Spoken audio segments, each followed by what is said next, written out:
Hello friends, मी आहे ज्योत्स्ना। अशी viral potato heart शेपची recipe तुम्ही कधी बनवली आहे का? बघता क्षणी खावीशी वाटणारी ही रेसिपी तुम्ही एकदा नक्की ट्राय करा। माझ्या चॅनलवर जर तुम्ही नवीन असाल तर सबस्क्राईब करा, बेल आयकॉन जरूर प्रेस करा, जेणेकरून नवीन नवीन छान छान रेसिपी अपलोड केल्या की तुम्हाला नोटिफिकेशन येईल। चला तर मग सुरुवात करूया। इथे आपण 2 वाटी मैदा घेतलेला आहे। मोठ्या 2 वाटी मैद्याला 4 चमचे कडकडीत तेल गरम करून त्यामध्ये मोहन घालायचं आहे। त्यामुळे वरची पारी अगदी खुसखुशीत आणि छान होते।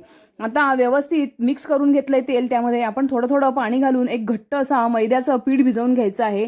मस्तपैकी घट्ट डो आपला तयार झालेला आहे। त्यामध्ये थोडंसं तेल लावून आपण मळून घ्यायचं आहे आणि 10 मिनिटं त्याला असं झाकून ठेवायचं आहे।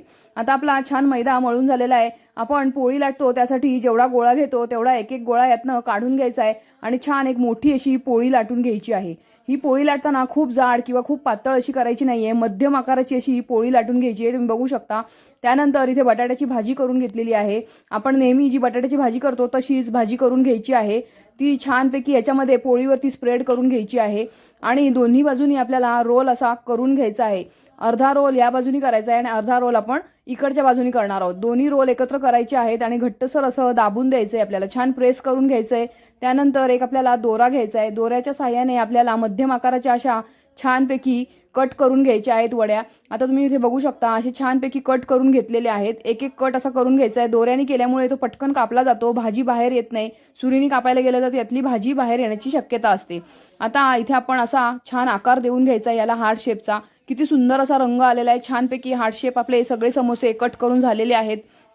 आता आपल्याला तेलामध्ये मस्तपैकी छान गोल्डन ब्राऊन रंग येईपर्यंत हे सगळे समोसे तयार करून घ्यायचे आहेत। इथे बघू शकता छान गोल्डन रंग येईपर्यंत आपले समोसे तळून झालेले आहेत।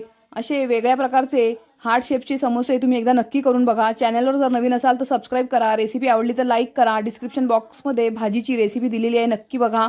आता इथे आपण सगळे असे समोसे तळून घेतलेले आहेत। इथे आपण मध घेतलेला आहे, याची खूप छान चव वाढावी यासाठी आपण इथे मधाचा वापर केलेला आहे। प्रत्येक समोस्याला वरतून ब्रशच्या साहाय्याने दोन्ही बाजूने आपल्याला मध लावून घ्यायचं आहे। मधामुळे ह्याची छान टेस्ट येते, गोडसर अशी चव लागते। खूप सुंदर असे समोसे आपले तयार आहेत, एकदा नक्की करून बघा। छान छान रेसिपी चॅनलवर अपलोड आहेत, त्या पण नक्की बघा। अशाच रेसिपीसाठी चॅनलला फॉलो करत राहा।